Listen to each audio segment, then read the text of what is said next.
Bueno, ya vamos siendo varias. La doctora Laboria tenía miedo de que ya todo el mundo a la tarde del 24 ingrese en el feriado, en clima de feriado del 25, pero bueno, ya relajados y sí en clima de feriado de 25 nos encontramos con esta propuesta. Mientras tanto, yo les voy dando algunas indicaciones prácticas que es solamente recordarlas porque son las mismas indicaciones que nos fueron acompañando en los encuentros de la pandemia. En la medida de lo posible, mantener las cámaras prendidas, así nos podemos ver las caras, saludarnos, encontrarnos, independientemente de la virtualidad, estar próximas y próximos. Bueno, en esta oportunidad, pese a que había empezado ya este año los encuentros presenciales, nos encontramos virtualmente, bueno, por las dificultades por ahí que significan para las otras circunscripciones que tienen multifuero, emprender un viaje, particularmente cuando la propuesta es como esta, que es una propuesta de panel, donde es el grupo de tareas, el grupo de trabajo, grupo de tareas, qué feo que me salió. Eh, es el equipo de trabajo el que va a hacer la presentación. Es complicado el tema de las subrogancias en los juzgados multifuero, particularmente cuando las distancias son como las de Santa María, digamos.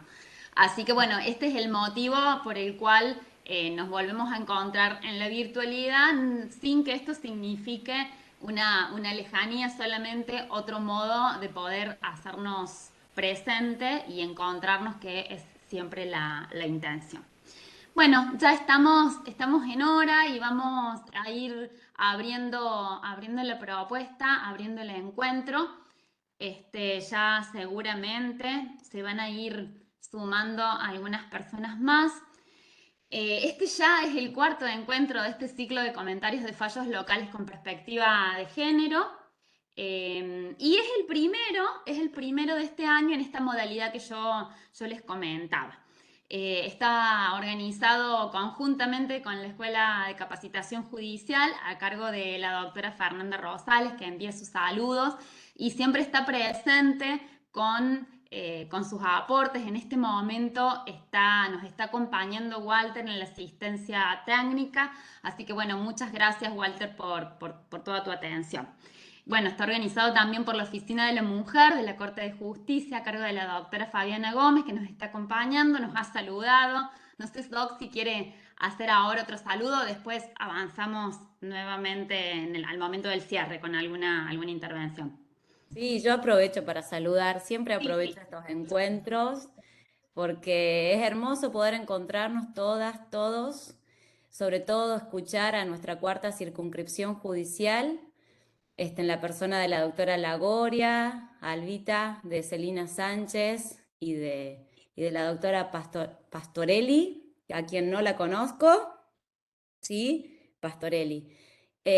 Saludarlos a todos. Este es un encuentro hermoso que une todas las circunscripciones de la provincia, pensando siempre en federalizarnos, en incluirnos entre todos, en generar usinas de buenas ideas, enriquecernos entre todos multilateralmente.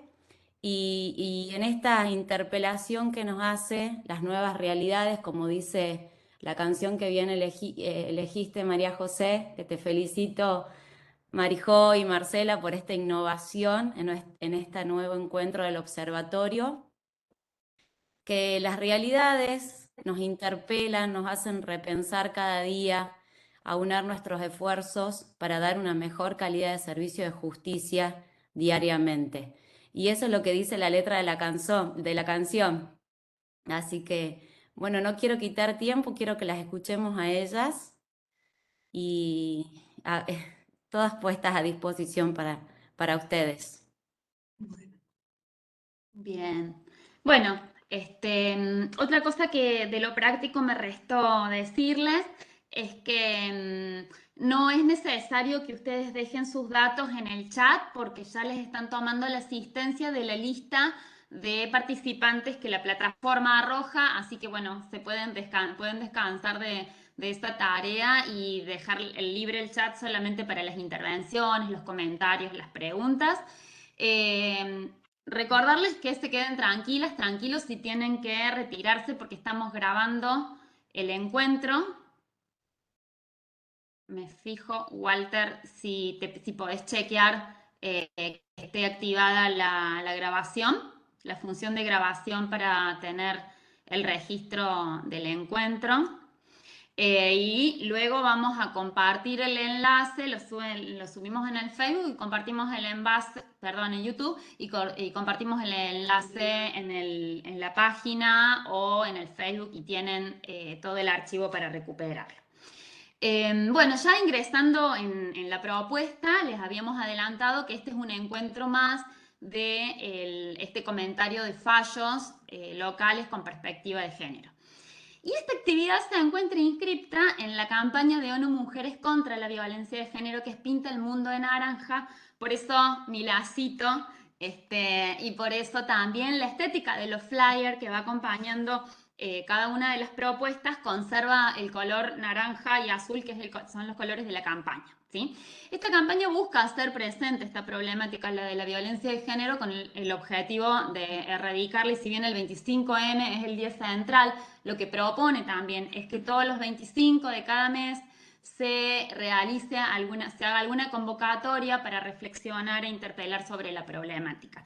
Nosotros hemos tenido en los últimos encuentros algunos inconvenientes con el 25, pero nos mantenemos próximos a la fecha y no vamos a renunciar de generar una oportunidad para hablar de esto, y de una forma que nos pareció una buena manera para pensar y repensar el quehacer de todos los días, el quehacer de la justicia en este espacio que compartimos, que es desde el Observatorio de Sentencias con Perspectiva de Género, que es el espacio de la Oficina de la Mujer que convoca a esta propuesta, hacer foco en esto que tenemos, que son los fallos, ¿sí? Para que los fallos no solamente queden en un reservorio, en una base de datos, sino que también circulen en un espacio donde circulan las palabras, ¿sí? Circula la palabra no solamente de quien redactó, ¿sí? Que es quien va a compartirnos su tarea, su trabajo, pero también la de otros operadores, las de otros operadores que pueden estar cumpliendo roles parecidos o roles diferentes, y todo esto nos ayuda a pensar y repensar, y en este sentido aportan al desarrollo progresivo de estas categorías. Entonces, bueno, les traemos esto para compartirles como una estrategia importante y eficaz para no solamente hacer presente la problemática de la violencia, sino hacer una propuesta en ese sentido.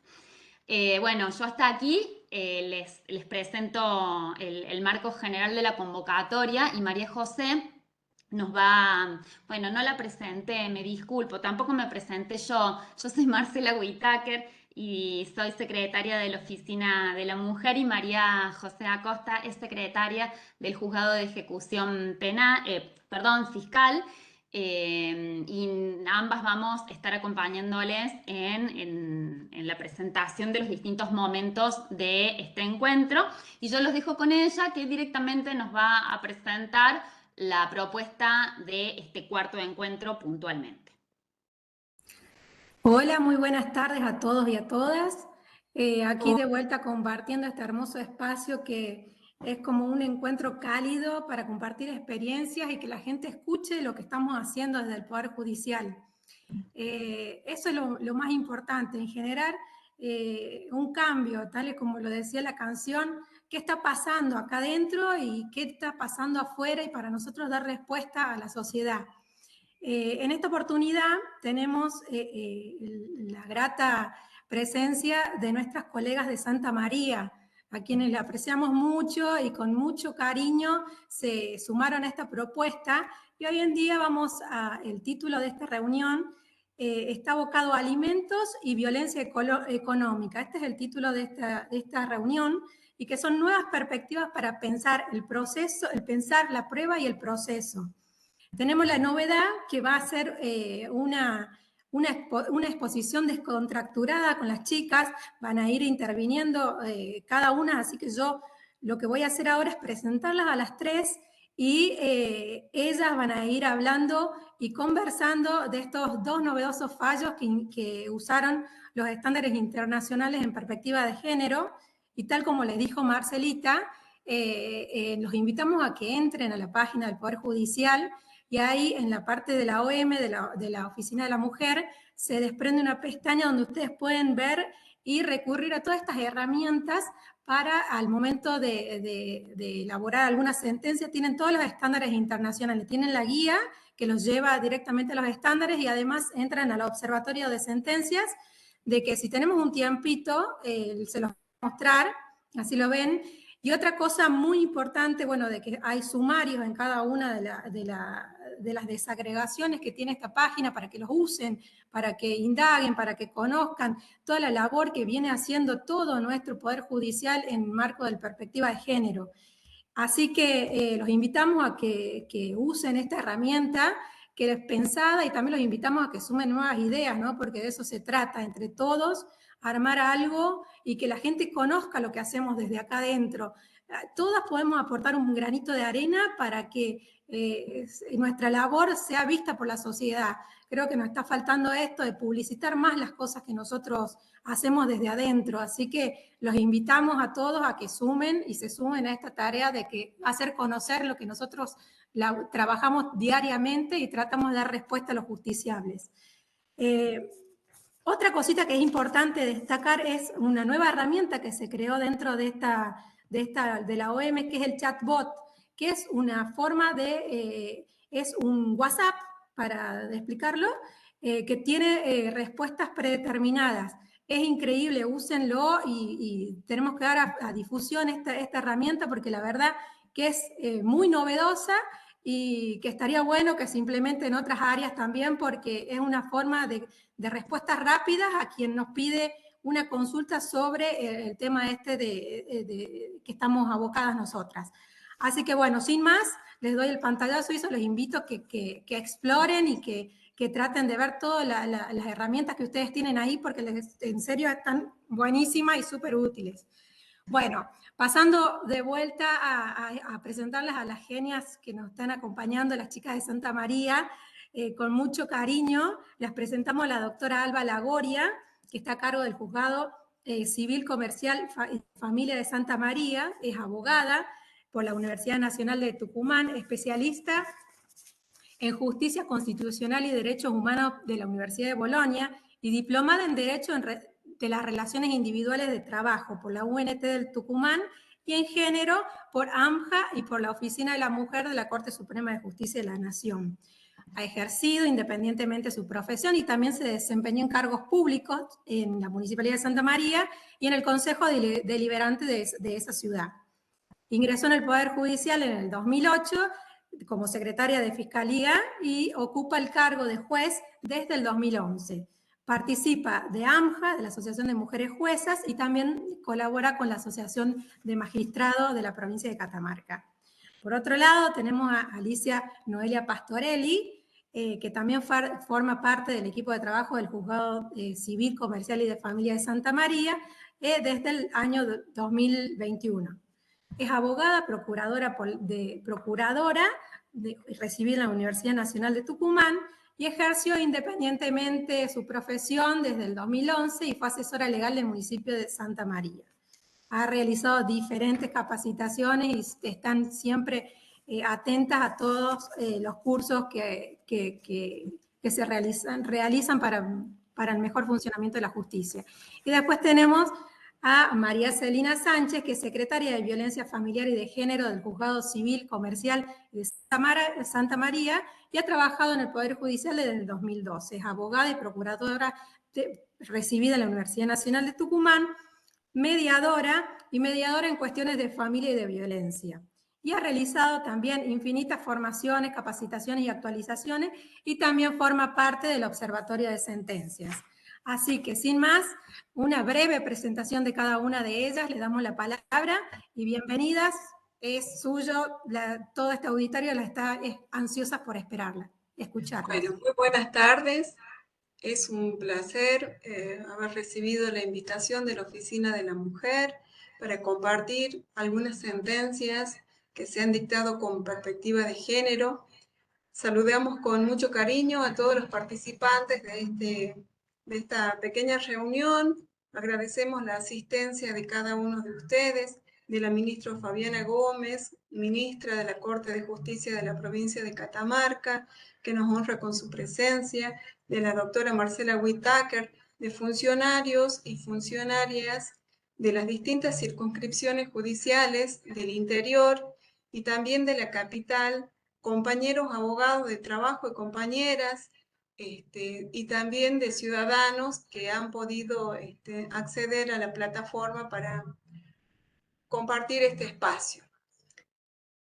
En primer lugar, voy a hablar sobre estas sentencias con perspectiva de género, 2 sobre alimento y una final sobre derecho civil. Las 3 sentencias tienen la particularidad de que tratan la cuestión de la violencia económica en contra de la mujer, violencia económica y violencia patrimonial, que es un tema nuevo que lo estamos implementando, que si bien históricamente lo hemos visto, pero recién lo estamos evidenciando o mostrando, y de esta manera queremos colaborar en visibilizar esta forma de violencia para que podamos cambiar los patrones socioculturales de discriminación de la mujer. Estas sentencias con perspectiva de género debemos posicionarnos sobre qué entendemos por género. A veces se cree que por género estamos haciendo referencia a una forma de referirnos a la mujer, pero en realidad no es así. Cuando nosotros hablamos de género, haciendo referencia a la mujer o al varón, y hablamos de diferencias sexuales, solamente hacemos una diferencia en cuanto al nacimiento, por cuestiones biológicas, que hay una diferencia en los distintos órganos femeninos y masculinos. Esta es una concepción respecto del nacimiento nada más.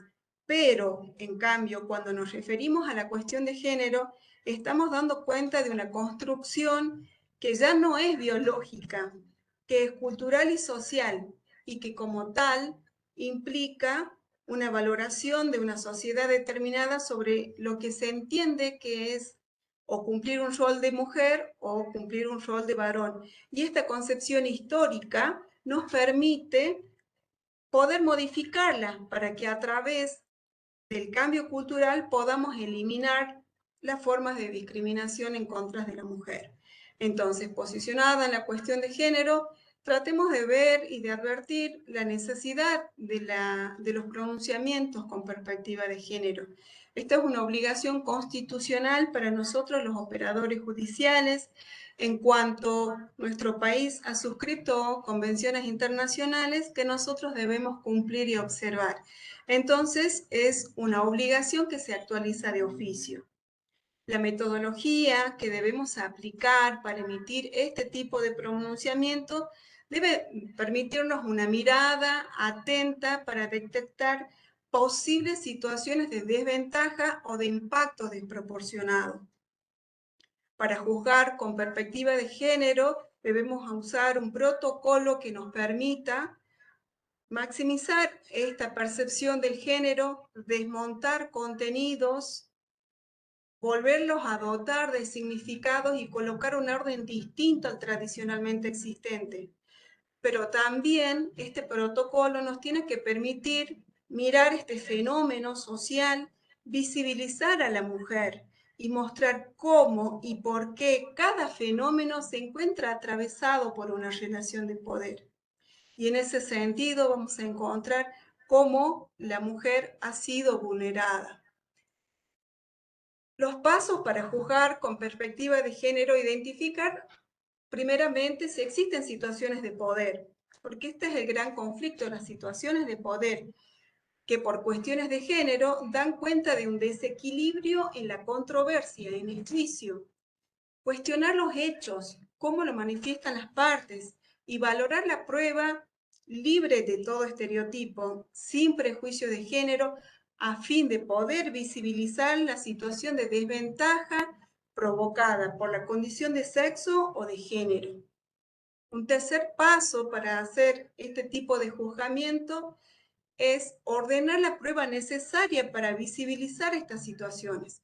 Si nosotros advertimos que el material probatorio aportado por las partes no es suficiente y que hay como trasfondo una situación de discriminación por razón del género, debemos ordenar la prueba necesaria para poderlo visualizar.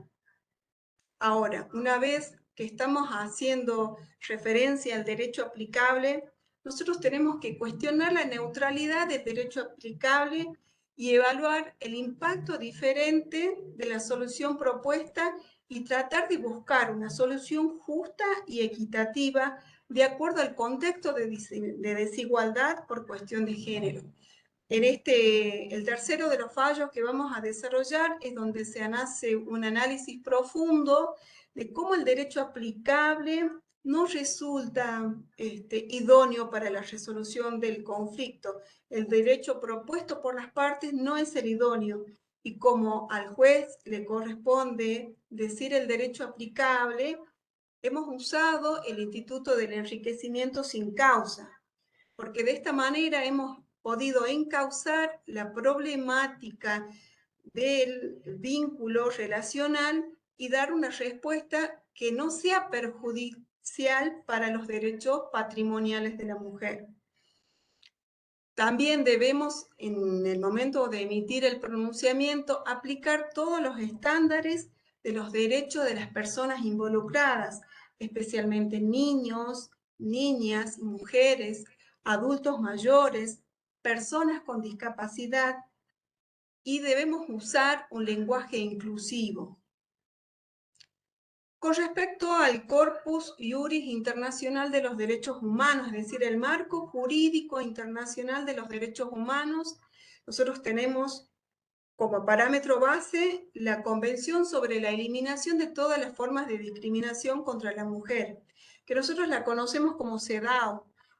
Esta es una convención que data de 1979, crea el Comité para la Eliminación de la Discriminación contra la Mujer y define la discriminación en contra de la mujer como toda distinción, exclusión o restricción basada en el sexo, que tenga por objeto o por resultado el menoscabo o la anulación de los derechos, goces y ejercicio por la mujer de los derechos humanos y de las libertades fundamentales en el ámbito político, económico, social, cultural, civil y en cualquier otra esfera.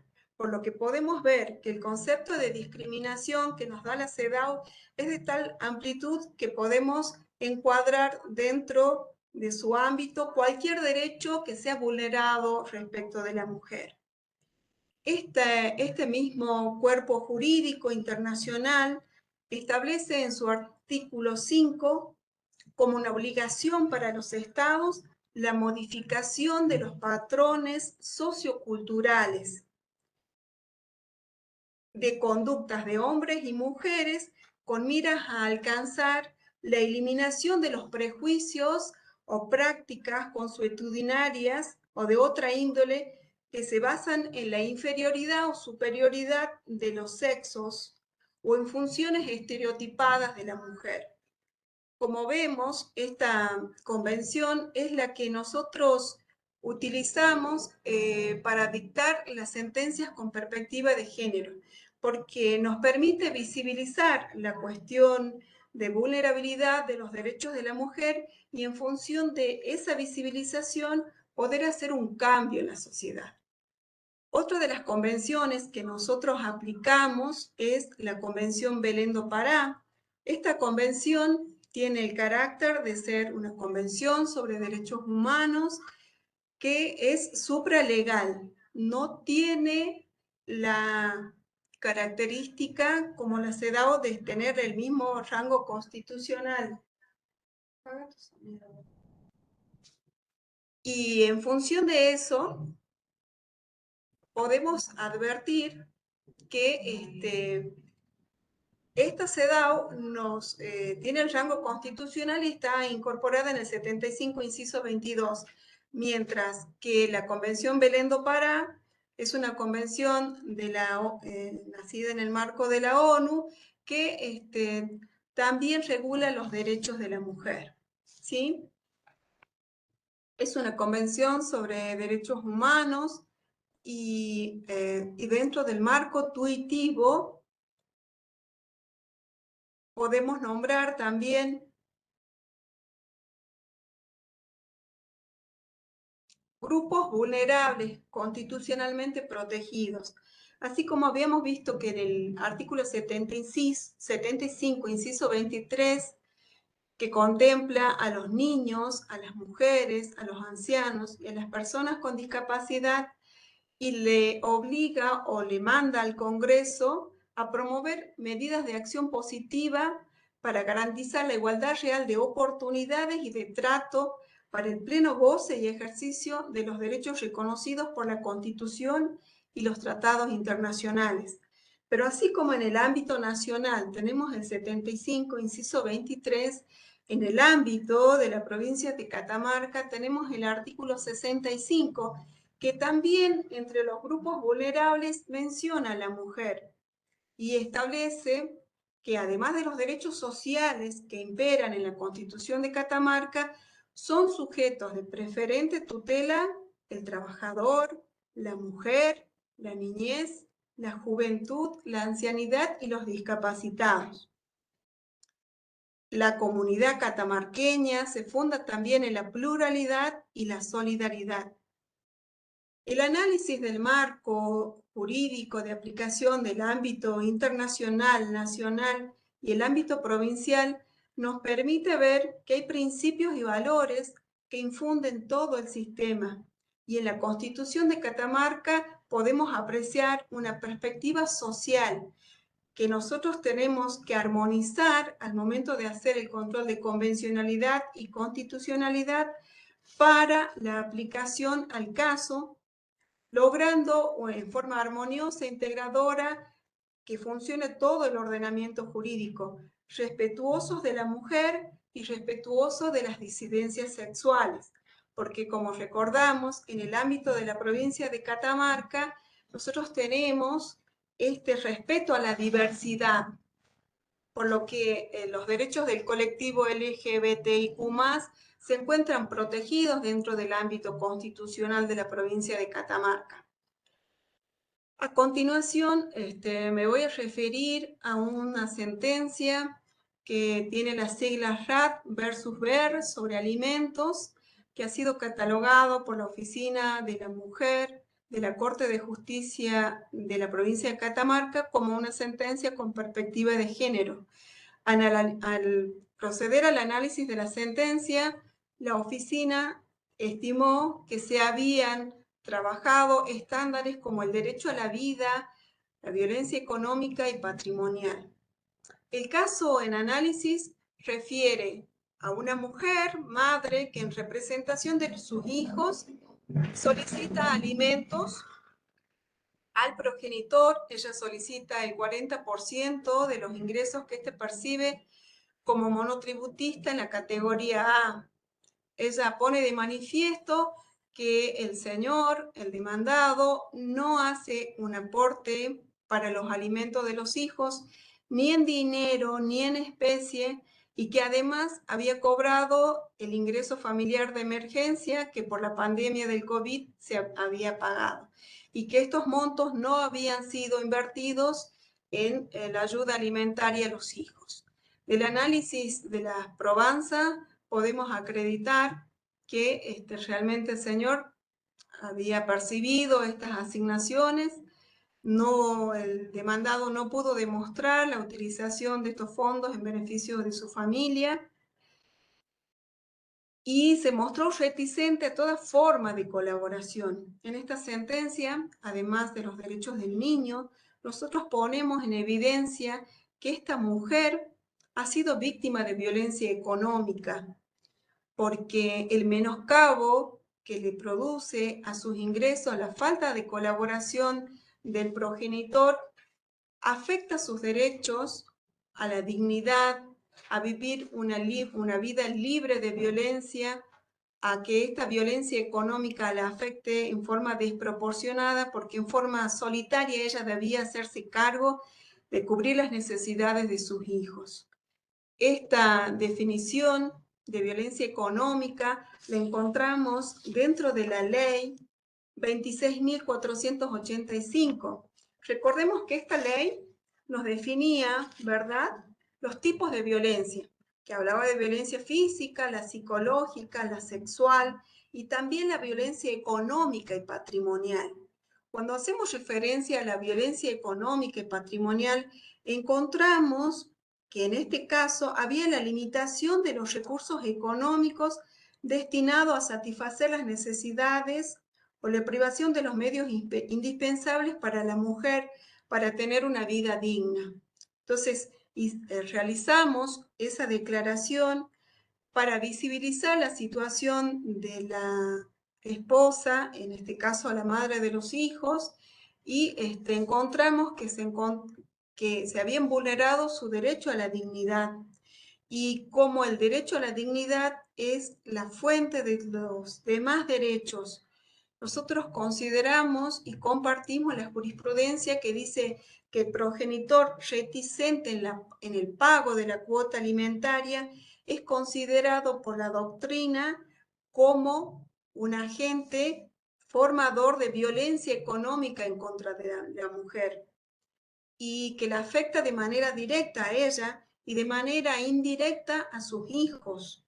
Y es una forma muy desproporcionada de violencia, porque produce la privación de los medios de subsistencia y constituye un enorme gesto de desamor hacia el grupo familiar. Esta sentencia estableció una cuota alimentaria de la señora. Luego de salir la sentencia, también se estableció los alimentos provisorios y se trabó embargo sobre los emolumentos que el señor tenía que cobrar como prestador de un servicio de la municipalidad.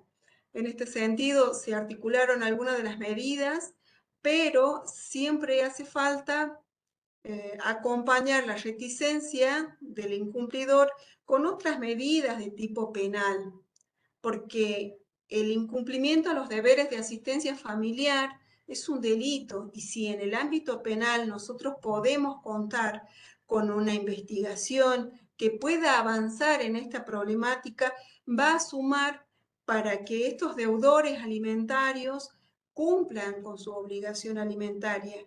Y estamos llamados todos los órganos del Estado a colaborar de esta manera, y todas las ramas en las que se divide el Poder Judicial, el ámbito de familia, el derecho penal, en la fiscalía, y por supuesto la colaboración del Estado para la asignación de recursos en el caso de que la señora lo requiera. Nosotros conocemos que hay planes nacionales de ayuda a las mujeres víctimas de violencia, que también podría solicitarse su colaboración.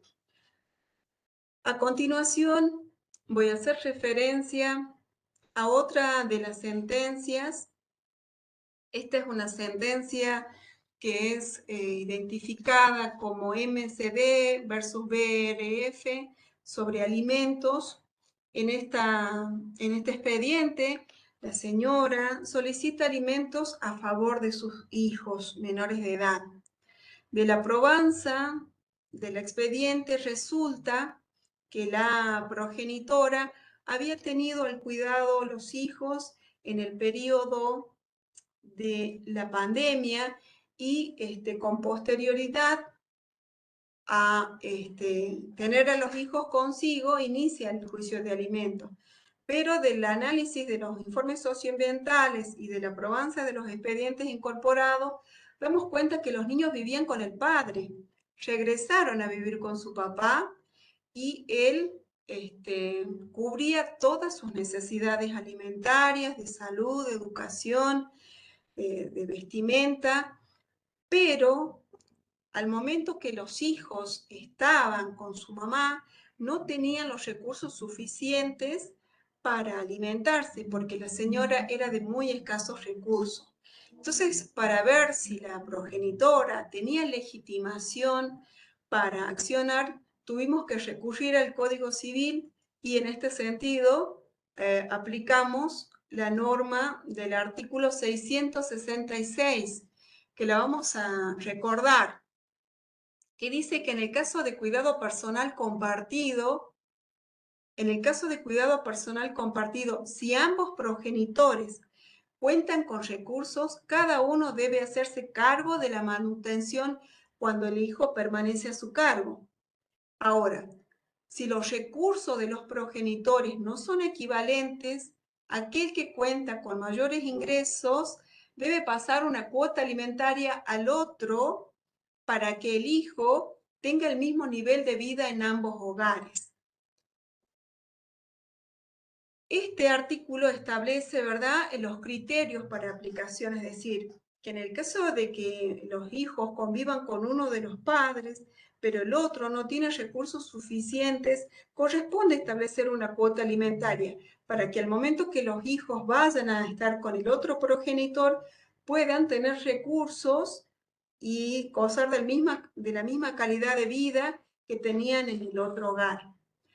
Cuando dictamos la sentencia, hacemos referencia a que el demandado ha cumplido acabadamente con todos los deberes que hacen en la responsabilidad parental, ¿sí? Sin embargo, hemos advertido que la madre se encontraba en una situación estructural de violencia de la mujer, porque estaba acreditado que en algún momento la señora estuvo viviendo en una plaza pública, que tuvo que recibir la colaboración de los vecinos que le ofrecieron una vivienda para que ella pudiera estabilizarse, buscar trabajo. Si bien había encontrado trabajo en relación de dependencia, sus ingresos eran muy bajos y por lo tanto no podía cumplir las obligaciones alimentarias cuando los hijos estaban con ella. Además, esta señora no era oriunda de acá, de la ciudad de Santa María, por lo que no tenía un grupo familiar de contención y se encontraba sola. Como podemos ver, había varias situaciones de vulnerabilidad. Primero, su condición de mujer, su condición de extrema pobreza, la condición de desempleada, luego de bajos recursos económicos.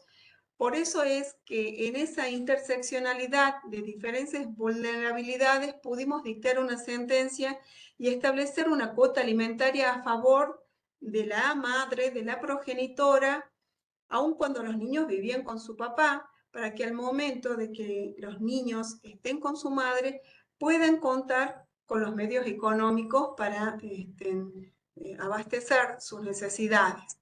Esta es la segunda de las sentencias que también se trató la cuestión de la violencia económica en contra de la mujer y para avanzar en la exposición les voy a proponer un tercer caso que es una acción de una señora ANC contra EJ sobre cobro de pesos y daños y perjuicios. En esta sentencia, la Oficina de la Mujer de la Corte de Justicia entendió que se habían vulnerado el derecho a la vida sin violencia, la violencia económica y patrimonial y una violencia doméstica. Estos eran los estándares que se analizaron en esta sentencia. Recordemos que se hizo lugar a la demanda de la señora, se ordenó la restitución de una suma de dinero, pero no por los principios del cobro de pesos ni por daños y perjuicios, sino en las normas y en el Instituto del Enriquecimiento sin Causa. Nosotros advertimos que la aplicación del derecho propuesto por las partes no era idóneo y que podíamos recurrir al enriquecimiento sin causa porque el señor, el demandado, se había enriquecido a costa de los aportes de la autora y había forma de probar este aporte si nosotros nos dejábamos guiar por la ley 26.485, que establece en su artículo 16 una forma de valorar la prueba. Dice la amplitud probatoria para acreditar los hechos denunciados, teniendo en cuenta las circunstancias especiales en las que se desarrollan los actos de violencia y quiénes son sus naturales testigos. En este caso, la señora había comprado insumos para la explotación comercial del señor durante la relación de noviazgo. Y al finalizar la relación de noviazgo, el señor fue reacio a la devolución de las sumas de dinero. En este caso, como se trata de una relación de noviazgo, queda encuadrada dentro de la violencia doméstica que prevé la ley nacional. Y no necesitaba de la convivencia, tampoco necesitaba de la unión matrimonial, sino que el noviazgo está contemplado como una de las formas en las que se produce la violencia doméstica. Entonces, recordando el artículo 6.a, dice, incluye las relaciones vigentes o finalizadas y no es un requisito a la convivencia. Por lo que en este caso puntual, pudimos advertir la violencia económica en la relación de noviazgo a través de manifestaciones estereotipadas de la relación que hace el demandado al contestar la demanda. Cuando contesta la demanda, utiliza conceptos que nos dan cuenta de una discriminación del señor en cuanto a la relación de pareja. Dice, es una relación de noviazgo mantenida por las partes que se encuentra estereotipada por conductas y valoración de la persona en desmedro de la mujer. El señor, al contestar de la demanda, dice que la acción no es más que una venganza amorosa animada por el despecho que le causó a la señora, a la actora, saber que luego de la separación él regresaba con su anterior novia y que posteriormente se casaba y que, como bien dice la actora, ellos mantenieran una relación sentimental y luego de la ruptura ella no quiso aceptar que él no regresara como pareja.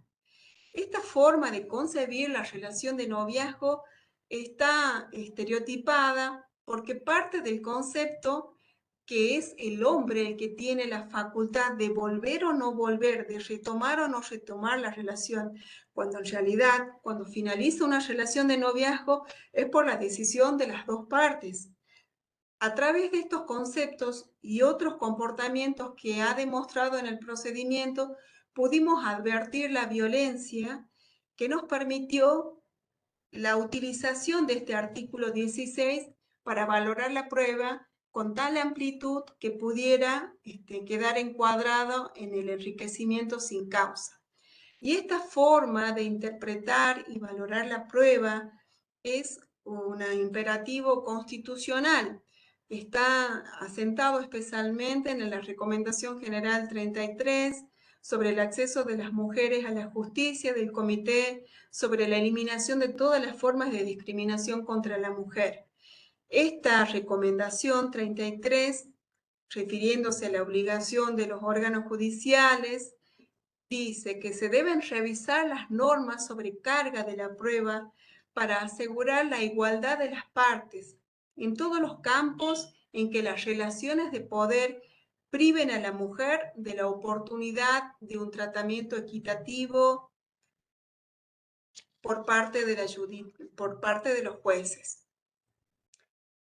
De esta manera, esta recomendación nos habilita a hacer una interpretación de la prueba sobre la base de tener por cierto las manifestaciones de la mujer, si hemos podido por otros medios, por indicios, demostrar la existencia de esos hechos que ella denuncia. En este caso, todas las compras que había documentado la señora tenían referencia con la explotación comercial. Entonces había indicios que demostraban la efectividad de la utilización del dinero, de la tarjeta de crédito de la señora para la compra de estos insumos. En función de eso, el señor se enriquecía con la utilización y la venta de estos insumos y correspondía, por el enriquecimiento sin causa, la devolución de estos montos. Y así se estableció. Son muchas las valoraciones sobre las conductas estereotipadas que demostró el accionado, por eso es que siguiendo el precedente de la Cámara 3, nosotros también se ordenó a las partes, tanto a la actora como al demandado, a que pudieran hacer la capacitación de la ley Micaela para poder incorporar estos conceptos nuevos sobre los derechos de la mujer, sobre los derechos a la no discriminación, a la no violencia, y a que seamos respetuosos de la otra persona. Si bien esta relación de noviazgo había sido finalizada, no obstante, continuaban con los patrones estereotipados de poder, porque él, en un comienzo, tenía una predisposición para hacer la devolución del dinero, pero luego decidió no devolver y la señora tuvo que accionar. Y este comportamiento posterior a la finalización de la relación de noviazgo también es una forma de violencia económica en contra de la mujer. Esta forma de valoración de la prueba, que se realiza a partir del artículo 16, es para todos los procesos civiles, comerciales, laborales, por la amplitud que tiene la ley nacional. Distinto es cuando nosotros nos encontramos en los procesos de familia con las cargas probatorias dinámicas que establecen para todos los procesos de familia el Código Civil y Comercial. En ese caso ya están establecidas. En este otro, que hace al fuero civil, es necesario recurrir a esta amplitud del artículo 16, inciso E. A continuación, la doctora Pastorelli va a hacer una pequeña referencia sobre las cuestiones procesales en los procesos de familia y las cargas probatorias dinámicas que se aplican. Cuando usted desee, doctora Pastorelli. Hola, buenas tardes. ¿Se me escucha? Se te oye bien, gracias Alba. Se te oye bien. Buenas tardes a todas y a todos. Bueno, yo les voy a compartir un PowerPoint que armé.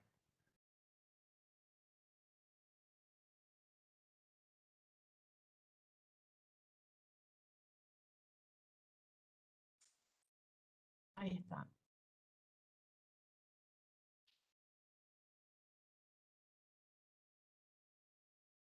No sé si lo pueden ver. Todavía no. Ahí está. Ahí aparece. Sí. Ah, bien. Bueno. Fíjate, Bueno, yo voy a hablar sobre el tema de la valoración de la prueba en los procesos de familia. Alicia, Bueno, perdón, si pudieras vamos a hacer una ampliarlo. pequeña introducción relacionada con el tema de los procesos de familia que han sido incorporados dentro del marco de la constitucionalización del derecho de familia, que de esta forma reconoce la necesidad de una tutela diferenciada para este tipo de procesos y de materia. ¿Qué es la tutela diferenciada? Significa la existencia de reglas que sean propias y flexibles y funcionales a la complejidad de estas situaciones y de las intervenciones que se dan en los procesos de familia, ¿no? Pasando al otro cuadrito. Estas normas procesales que ha incorporado el Código Civil y Comercial de la Nación han sido declaradas constitucionales por la Corte Suprema de Justicia y son un piso mínimo al que todas las provincias deben respetar, digamos, en los procesos, porque de esta forma se asegura la efectividad de los derechos amparados en materia de familia. Bueno, estas normas están reguladas en el título 8 del libro segundo del Código Civil y Comercial y tienen que ser interpretadas de manera integrada con los artículos 1, 2 y 3 del Código Civil y Comercial. Voy a hacer una breve referencia al artículo 706 del Código Civil y Comercial, que establece que el proceso en materia de familia debe respetar los principios de tutela judicial efectiva, inmediación, buena fe y lealtad procesal, oficiosidad, oralidad, acceso limitado al expediente, y las normas que rigen el procedimiento deben ser aplicadas de modo de facilitar el acceso a la justicia, especialmente tratándose de personas en estado de vulnerabilidad, y la resolución pacífica de los conflictos. Los jueces que tramitan estas causas deben ser especializados y contar con el apoyo multidisciplinario. Y la decisión que se dicta en los procesos en los que estén involucrados los derechos de niños, niñas y adolescentes debe respetar su interés superior. Ahora, por cuestiones de tiempo, vamos a pasar directamente al tema de los principios relativos a la prueba en los procesos de familia. El artículo 710 establece que los procesos de familia se rigen por los principios de libertad, amplitud y flexibilidad de la prueba. La carga de la prueba recae finalmente en quien está en mejores condiciones de probar.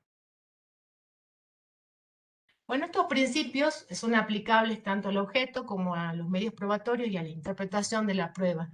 En estos procesos de familia, la materia de la litis o los hechos controvertidos no son delimitados por las partes en sus escritos postulatorios, sino que el juez puede apartarse de estos hechos, investigar otros que estime necesarios y relacionados con el objeto del proceso, salvo cuando se trata de cuestiones meramente económicas y las partes son mayores y capaces. En cuanto a los medios probatorios, porque el juez puede ordenar pruebas que no hayan sido ofrecidas por las partes, y en cuanto a la interpretación de la prueba, porque en los procesos de familia el juez va a valorar en conjunto la prueba y va a tener muchísima importancia las presunciones, la construcción de presunciones y los indicios. Como corolario de estos principios, se aplica el principio de favorecimiento de prueba o favor probatione, que establece que en caso de duda debe pronunciarse el juez a favor de la admisión, la producción o eficacia de la prueba de que se trate. El principio de libertad probatoria significa la posibilidad de utilizar en el proceso cualquier medio de prueba no prohibido expresamente por la ley o que fuera obtenido en forma ilícita, con el objeto de acreditar la ocurrencia positiva o negativa de un hecho acaecido en el plano de la realidad. Significa el principio de libertad probatoria que la ley no debe limitar los medios admisibles, sino que le deja al juez la calificación sobre si este medio de prueba ofrecido por las partes va a ser relevante o no. En cuanto al objeto, porque también puede ser objeto de prueba cualquier hecho que esté relacionado con el conflicto. Bueno, este principio de libertad probatoria no es absoluto, sino que admite limitaciones, la prueba ilícita y la prueba notoriamente impertinente, innecesaria, inútil o sobreabundante. En estos casos, el juez está facultado para rechazar aún de oficio la prueba ilícita o notoriamente impertinente, innecesaria. Bueno, la ilicitud de la prueba puede residir en la prueba en sí misma, cuando está prohibida para ciertos hechos o en determinados procesos, o puede residir en el modo de adquisición de la prueba, ilícito en sí mismo el modo, ¿no? Por ejemplo, cuando se obtiene una declaración testimonial bajo los efectos de un narcótico, o sea, cuando está afectado el testigo por un narcótico o un documento que ha sido hurtado y es presentado en juicio. En el caso de la prueba que es notoriamente impertinente, inconducente, sobreabundante o inútil, por supuesto que el juez, por aplicación de todos estos principios, tiene que ser flexible y aplicar un criterio amplio para la admisión de las pruebas, pero no está obligado a admitir las pruebas que son notoriamente impertinentes por ser dilatorias, no vinculadas con los hechos controvertidos,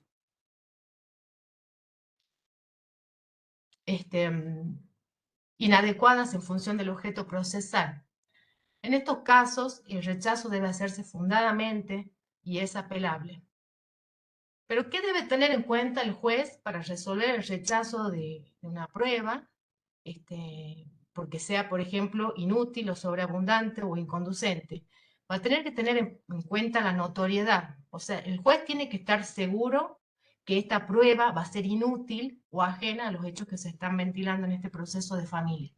En caso contrario, en caso de que, por ejemplo, el juez rechazara un medio probatorio ofrecido sin tener esta seguridad de que va a ser inútil, puede afectar el derecho de defensa de las partes e incluso tener el riesgo de que en el momento de dictar sentencia no cuente con esta prueba que fue inicialmente descartada y que podría haber sido útil. Hay un fallo que encontré de la Cámara de Apelaciones de Mendoza, donde se aplica estas limitaciones al principio de libertad probatoria. Era un señor que inicia un juicio de cuidado personal y ofrece, entre otras pruebas, un oficio a Simesa, que era la obra social de la demandada, la progenitora, y unas grabaciones y audios que contenían conversaciones entre la madre y el hijo. En estos casos, el juez de primera instancia rechazó la prueba, en el primer caso porque consideró que no se habían invocado los hechos que se querían acreditar con este informe a Simesa, a la obra social, y en el caso de las grabaciones y videos porque consideró que al ignorar la persona, digamos la progenitora que estaba siendo grabada, era una prueba ilícita, porque su admisión importaría una violación al derecho a la intimidad.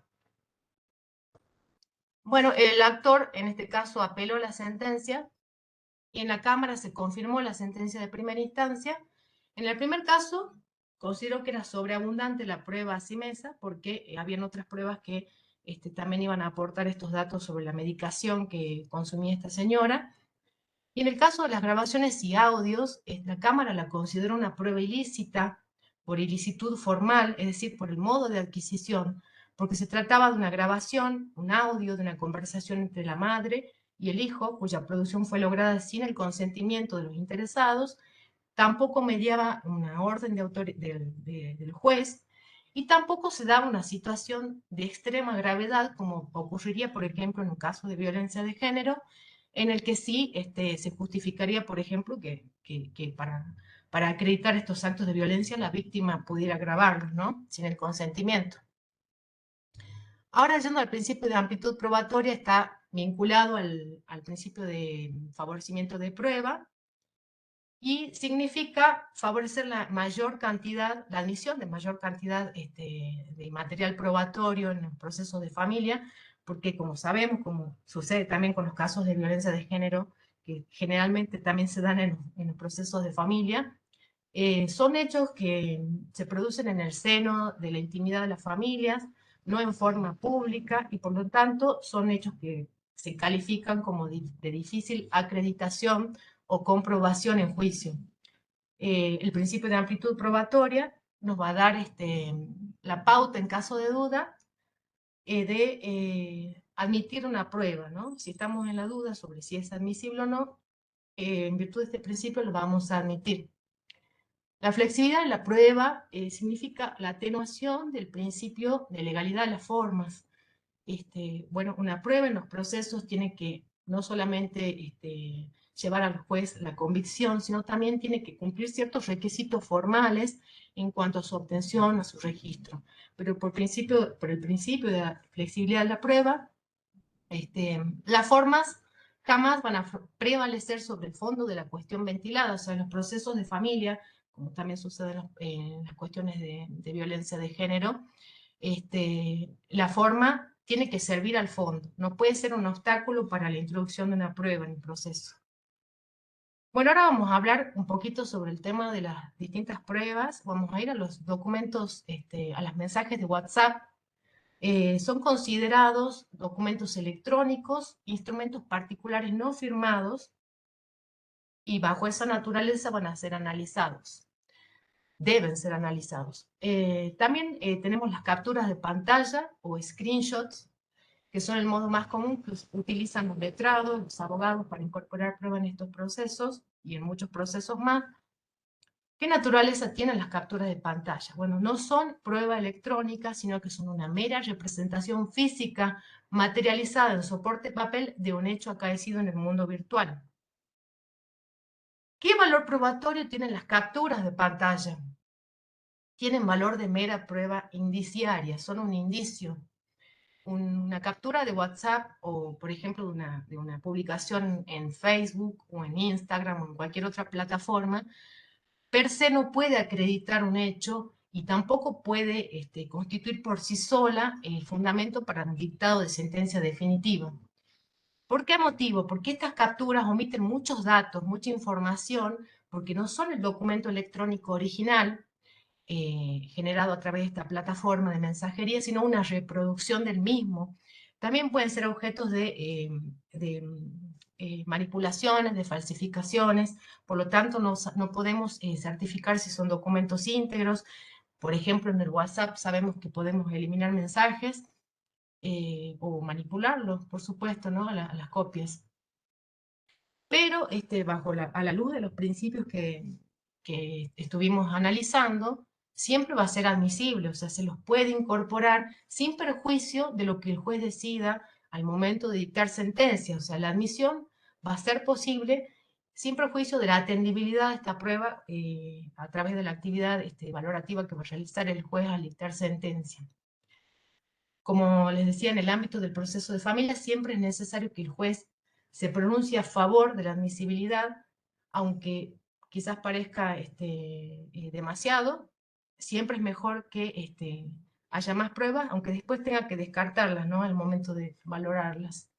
Bueno, la prueba informativa también es muy importante en los procesos de familia y favorecen la agilidad del proceso porque evitan, en cierta forma, que el informante, a quien se solicita datos de registros, de archivos, tenga que ir a declarar, para lo cual se tiene que fijar fechas de audiencia, por ahí se van en el tiempo muchos meses atrás, entonces la cuestión de la rapidez que con lo que se tramitan estos procesos, las urgencias, es mejor, digamos, pedir un informe, ¿no? La prueba confesional tiene muy poca relevancia en el proceso de familia, porque es una prueba que está muy circunscrita a las posiciones que presenta la parte que la propone, por lo cual siempre sería mejor un libre interrogatorio de las partes, a las partes realizada por el juez. La prueba pericial, bueno, también es muy importante, porque en los procesos de familia, una de las características más importantes es que el juez tiene que proyectar la sentencia para el futuro. El juez no solamente la sentencia no va a tener un efecto ahí nomás, sino que él tiene que ver qué consecuencias va a tener su decisión en la vida de las personas involucradas, de la familia, del niño, del restringido en su capacidad. La prueba pericial que se pide a distintos profesionales como trabajadores sociales, psicólogos, psiquiatras, es muy importante para el juez, como dice el artículo analizado, que 706, que establece que tiene que actuar con el apoyo multidisciplinario. De esa forma lo colocan al juez para que pueda valorar la conducta o la situación de una familia que tiene su propia idiosincrasia, su propio bagaje cultural. Bueno, en la prueba pericial, el juez entonces va a solicitar no solamente el estado de situación actual de estas personas, sino también probabilidades de cuestiones futuras. Por ejemplo, a un psicólogo le van a solicitar que indique qué consecuencias considera que puede tener probablemente para un niño, por ejemplo, un cambio en el cuidado personal o en el régimen de comunicación. Pero la decisión, sin embargo, siempre va a ser del juez. El juez, para apartarse, por supuesto, va a tener que hacerlo en forma fundada, pero la decisión es del juez. Ahora pasamos a la prueba testimonial, que es una prueba muy importante en los procesos de familia. Bueno, en el proceso de familia ha desaparecido la categoría de testigos excluidos que se establece para el Código, para el proceso civil y comercial, que, bueno, en los procesos civiles y comerciales está excluida el testimonio de parientes en línea directa de las partes y del cónyuge. En el proceso de familia, el 711 establece que los parientes y allegados pueden ser ofrecidos como testigos, sin embargo, según las circunstancias, el juez está facultado para no admitir la declaración de personas menores de edad o de los parientes que se nieguen a prestar declaración por motivos fundados. Esto es sin perjuicio de la atendibilidad del testimonio, o sea, de la valoración que haga después el juez sobre si este testimonio ha sido objetivo o subjetivo o parcial o imparcial. ¿Cuál es el fundamento de la inclusión de los testigos parientes? Es que son testigos necesarios, ya que los amigos de las partes, los parientes, son quienes mejor conocen la situación de la familia, ¿no? Bien, bien, bien, bien. Bueno, vamos a pasar directamente, bueno, presunciones e indicios son una de las pruebas más importantes, de las formas más importantes que tiene el juez para valorar la prueba en los procesos de familia. Una prueba importante de indicio es, por ejemplo, en el caso de la afiliación, en el último párrafo se establece que cuando hay una conducta renuente de la parte para aportar el material genético, va a ser valorado como un indicio grave contrario a la posición del renuente. Y por último, la carga dinámica de la prueba, para cerrar, el artículo 710 establece que la carga de la prueba recae en quien está en mejores condiciones de probar, a diferencia de lo que sucede en el proceso civil y comercial, en lo que cada parte debe acreditar los hechos que alega como fundamento de su pretensión. En el proceso de familia no rige este principio, ya que tenemos un deber de colaboración de las partes con el juez, aportando los elementos de prueba necesarios para que se llegue a la verdad y pueda dictar sentencia. ¿Qué significa la teoría de las cargas dinámicas que rigen en el proceso, proceso de familia? Significa que el juez, al momento de dictar sentencia, en el caso de que no cuente con los elementos probatorios necesarios para tener por acreditado o no un hecho, se va a preguntar cuál de las partes estaba en mejores condiciones de probar este hecho y no lo hizo, ya sea por una simple omisión o bien por una forma dolosa, ocultando, tergiversando o no aportando elementos de prueba de lo que tenía a su disposición. ¿Cuál va a ser la consecuencia para la parte que estaba en mejores condiciones de probar cierto hecho y no lo hizo? Bueno, si el juez valora que esta parte estaba en mejores condiciones fácticas, técnicas o profesionales de producir determinada prueba y no lo ha hecho, la consecuencia va a ser una condena en su contra. Bueno, ya con esto cierro, así la doctora Sánchez puede continuar con su exposición, si no ya nos quedamos sin tiempo. Muchas Bueno, gracias, Alicia. Muchas Muchas gracias. A gracias. continuación va a hacer uso de la palabra la doctora Celina Sánchez. Ella va a hablar sobre la cuestión de la violencia económica que pudo advertir desde la Secretaría de Violencia Familiar y de Género de esta circunscripción. Estás muteada, Celi.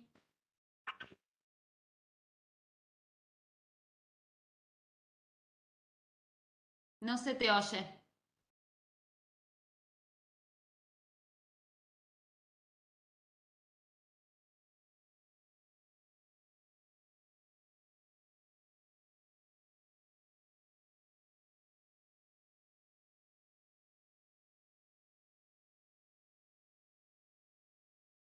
¿Tenés un problema con el micrófono de la compu? Hay un pequeño problemita con el audio que lo estamos solucionando. Continúa. Bueno, perfecto. Bueno, gracias a Dios hay un auxilio técnico próximo, que esto siempre ayuda, porque uno se empieza a batatar, si no, cuando en el momento no responden los comandos. Y eso que hemos hecho pruebas, ¿eh? Porque nos hemos juntado previamente, hoy a la tarde, como teníamos pensado ir modificando un poco la presentación con esto que nos traía María José al principio. Hemos ido haciendo algunas pruebas, pero siempre algo falla, por más que hemos tenido todo un... Aprovechando estos minutos, la verdad que nosotros estamos muy agradecidos por la invitación y sabemos que es una responsabilidad de todos, de todos los órganos del Estado, Ejecutivo, Legislativo y Judicial, de poder hacer el cambio cultural y invitarlos para que podamos generar este cambio y podamos tener una sociedad más igualitaria. Perdón. ¿Se me Ay, sí, escucha? Celi. Perdón. Sí, doctora. Perfecto, se te oye bien. No te veo, pero te oigo. ¿No se me ve? Yo veo un cuadrito, veo un vértice de un cuadro en donde estabas vos. Sí, en Salinas Me Sánchez. parece que está en otra pantalla, Marcela. Sí, estoy en otra pantalla porque no me funcionaba el... Te cambiaste de compu, está bien. Sí, no me funcionaba el micrófono. Ya te veo, ya te vi. Se ve muy bien, sí, Celina, se está ve. muy bien. Sí. Bueno, yo les, como venía diciendo y no se me escuchaba, les estaba agradeciendo por este espacio, porque nos permite comunicarnos, mostrar el trabajo que se viene realizando.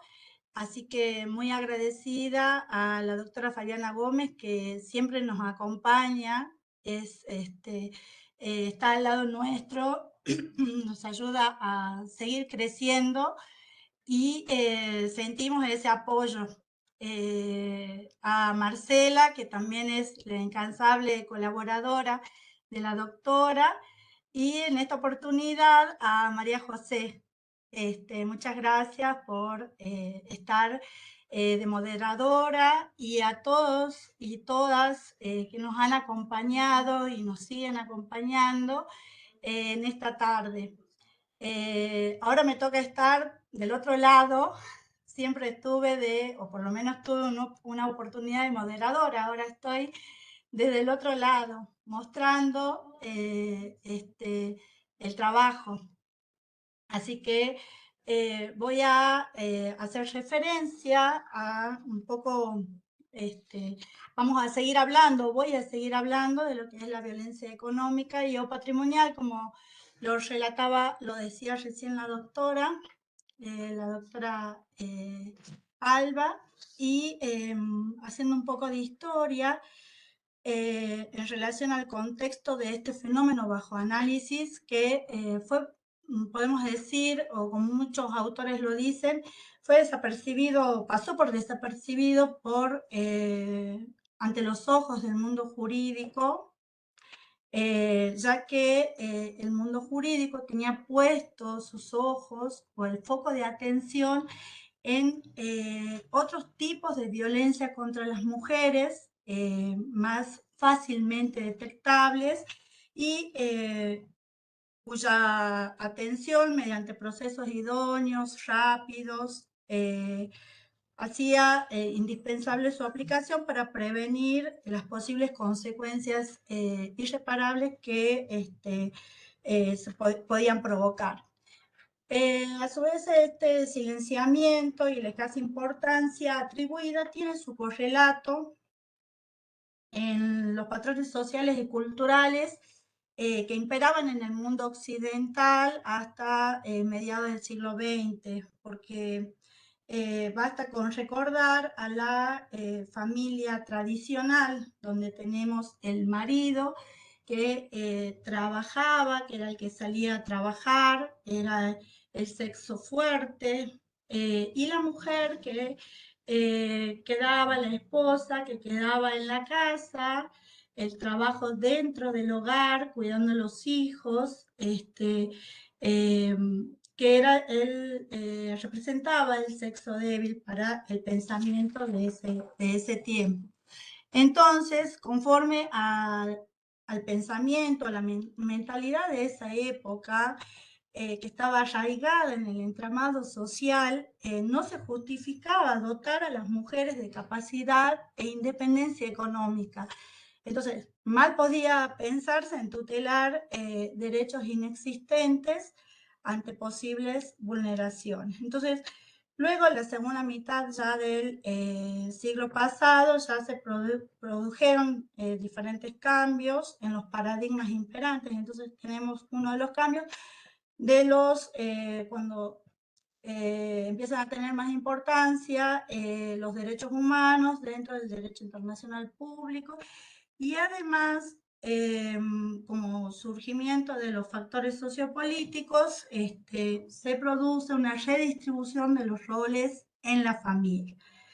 Entonces ya se hace necesario tutelar con mayor énfasis los derechos de ciertas categorías vulnerables, categorías sospechosas, perdón, en estado de vulnerabilidad. Ahora ya pasando a la normativa, como ya hizo referencia en su exposición la doctora Lagoria, la ley 26.485 de protección integral para prevenir, sancionar y erradicar la violencia contra las mujeres en los ámbitos en los que desarrollan sus relaciones interpersonales, constituye el primer instrumento que recepta la violencia económica y patrimonial.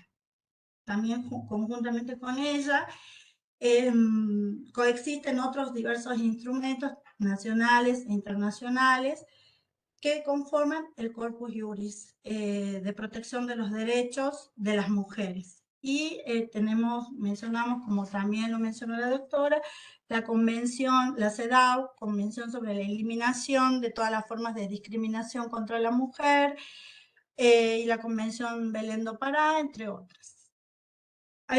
Acá hago una referencia, digamos que es importante destacar que la violencia económica no solo se presenta como una única violencia, sino que termina perpetuando otros tipos de violencia.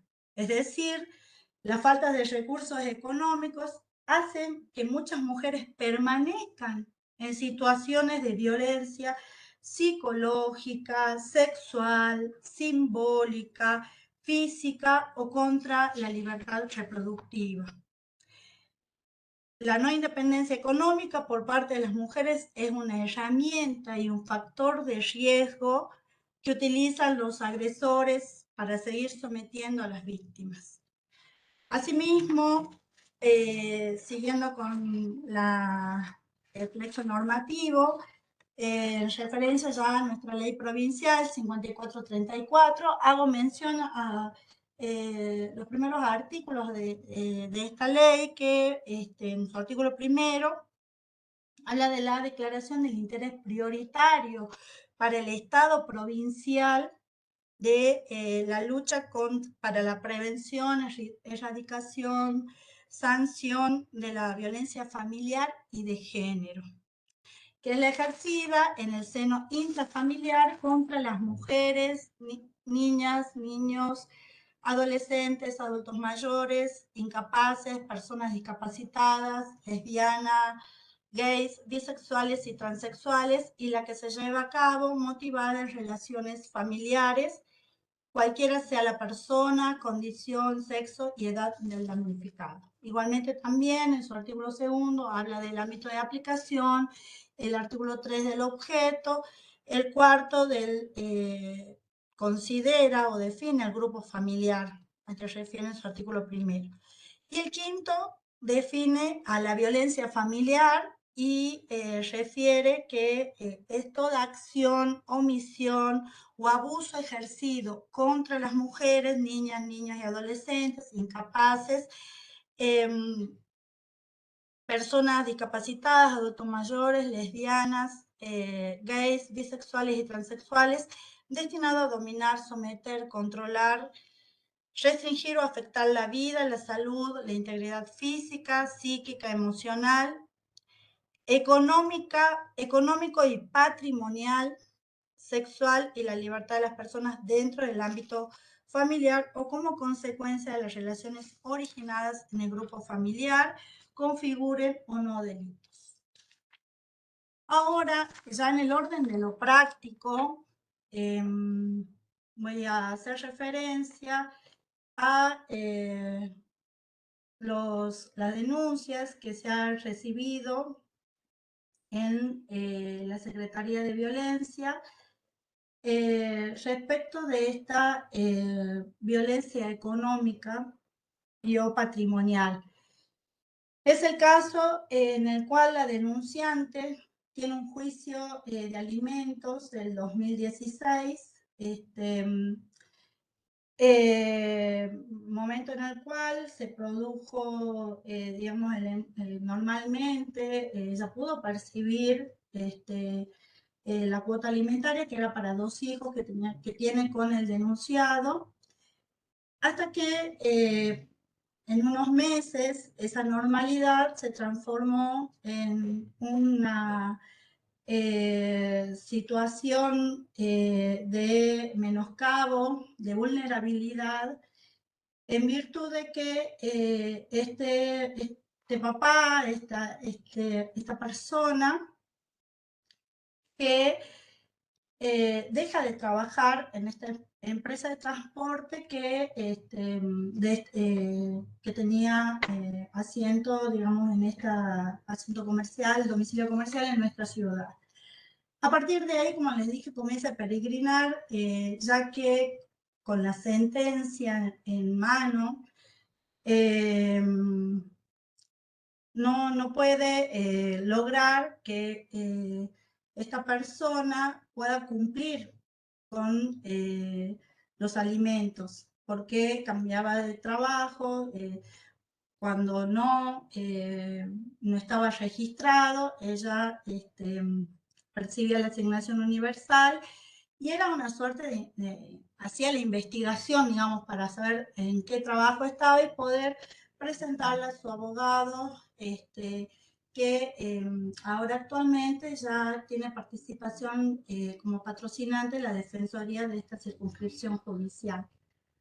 Al efecto, la señora se presenta en el mes de abril, radica la denuncia, la cual es considerada como una violencia económica, porque además ya venía meses sin hacer el depósito de la cuota alimentaria. La señora, que era el único sustento de sus hijos, había quedado sin trabajo. Radica la denuncia, se notifica, se ordena, la señora juez ordena que se notifique al denunciado en el domicilio conocido por la señora, pero no se encuentra, no pudo ser localizado. Se lo notificó al domicilio de los padres, tampoco pudo ser localizado. Y se solicitó a la señora que pueda brindar mayores datos para de sus familiares. En consecuencia, pudo ser citada un familiar del denunciado, quien mostró toda la predisposición a los fines de que poder comunicarse con el denunciado y ponerle en conocimiento de esta situación, podemos llamarla extrema, porque además uno de sus hijos se encontraba enfermo. Entonces, el familiar, esta persona pudo tomar contacto y le permitió poner en conocimiento, con lo cual pudo resolver al día siguiente de haber venido, digamos, a audiencia y haber sido puesta en conocimiento de todo lo que estaba pasando, sus sobrinos en este caso. Se comunicó, porque al vivir en un lugar distante de Santa María, entonces pudimos acordar que la comunicación sea mediante WhatsApp.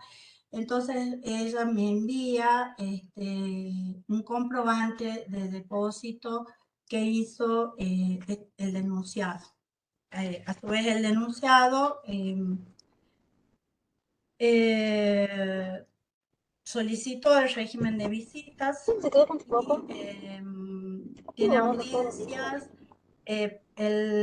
a fin de mes, con lo cual también fue ya puesto en conocimiento de que debe presentarse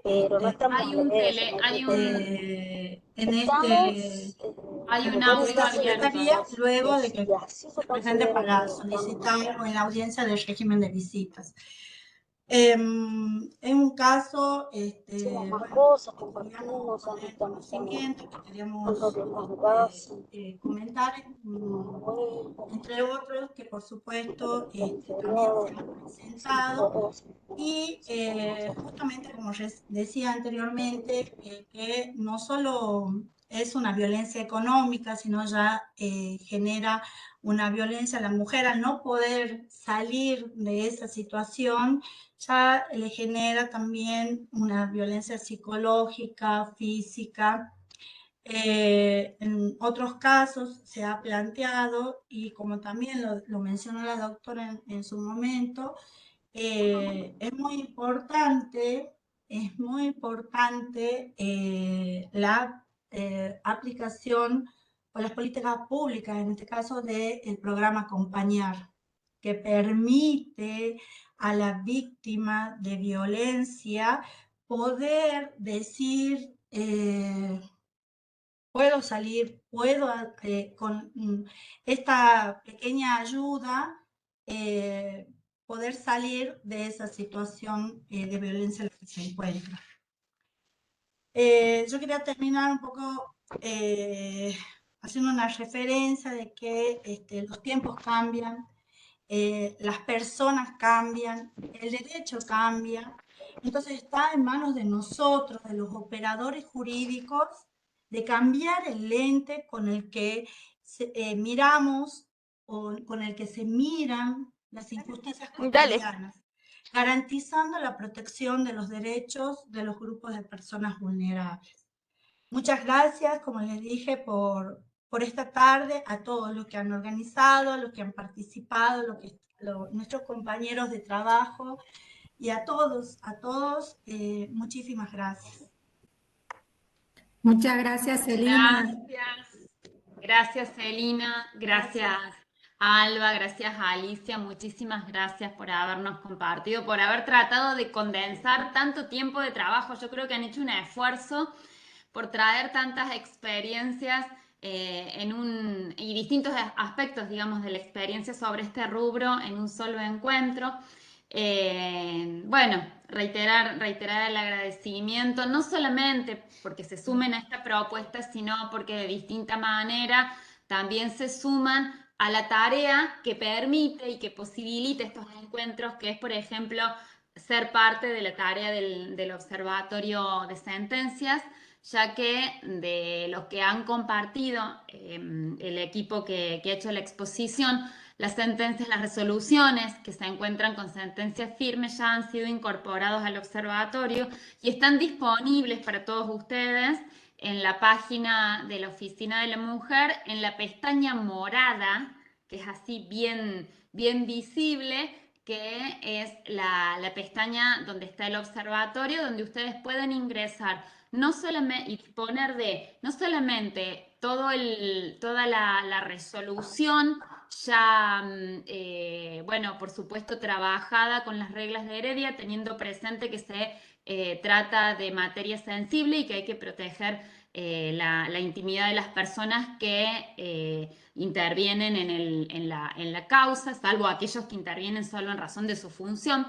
Pero bueno, eso lo tienen disponible para trabajar. También tienen disponible una reseña, ¿sí? Como para hacerse la idea de si es o no el material que están buscando. Y como había referido Alba, cuáles son los estándares internacionales sobre derechos humanos de las mujeres que están elaborados por la Oficina de la Mujer de Corte Suprema como una guía, no solamente de contenido, sino para, de alguna manera, indexar toda la información que tramitemos o que trabajemos, bueno, con esta finalidad. Marce, O sea, no si me solamente... permitís, ¿querés que hagamos una rápida demostración de la página que estás Si vos lo tenés comentando? listo, mejor así ya Decime si lo ven ahí. se ve perfecto. Entran a la página del JUS Catamarca, Oficina de la Mujer.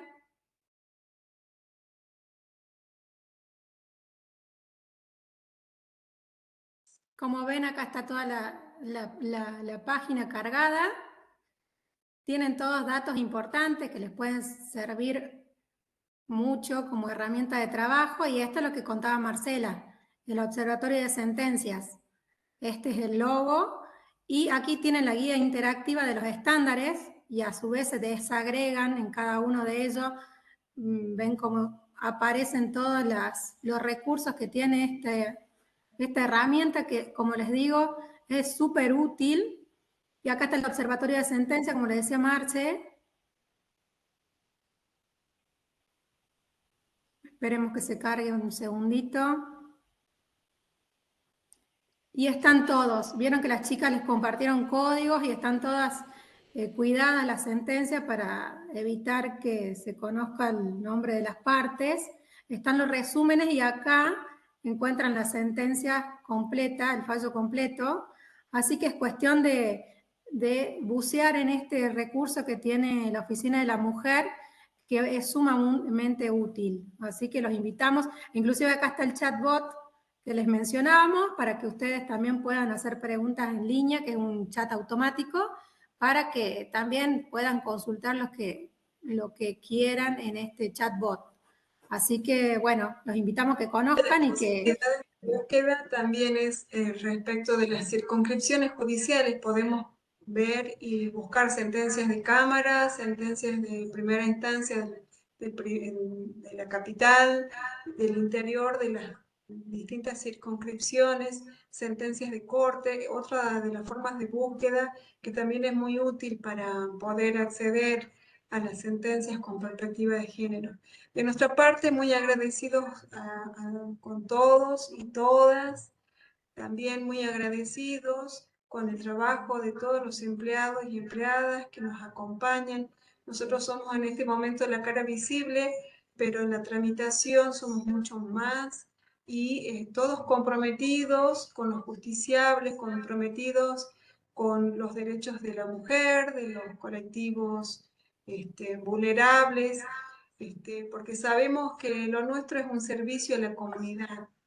Y muy agradecidos con todos los abogados del foro, que son muy respetuosos en traer y acercar los casos y permitir, ¿verdad?, que nosotros podamos, en la medida de lo posible, impartir justicia y, bueno, ponernos a disposición de todos, de la Defensoría, que es una gran colaboradora. Y nada, si quieren hacer alguna consulta o luego se dirigen por sede del juzgado, podemos evacuar las dudas que deseen. Queda abierto también el micrófono para tomar la palabra y hacer sus comentarios o alguna pregunta. Mientras tanto, yo les voy contando lo que hay acá en el chat de la página, perdón, de la plataforma.